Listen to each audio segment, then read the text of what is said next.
देगी बादामी कोरमा, अज्जा,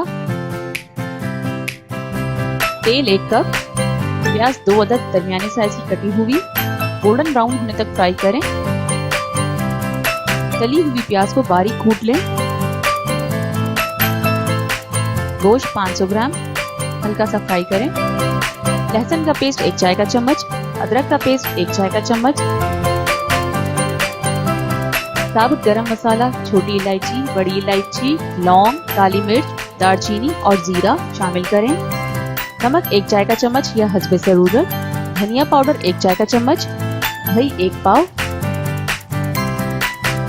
तेज पत्ता 2 अदद, लाल मिर्च पाउडर 1 खाने का चम्मच। 10 मिनट तक धीमी आंच पर पकाएं। पहले से कटी हुई प्याज शामिल करें, अच्छी तरह मिक्स करें। बादाम 10 अदद और 1 चाय का चम्मच खसखस ग्राइंड की हुई शामिल करें। दूध आधा कप, गरम मसाला पाउडर आधा चाय का चम्मच, बादाम 6 अदद बीच से कटे हुए, अच्छी तरह मिक्स कर लें। 15 मिनट तक धीमी आंच पर पकाएं।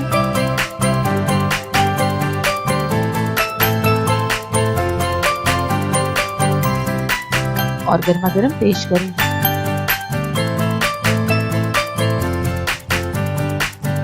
Round tomato, like and subscribe.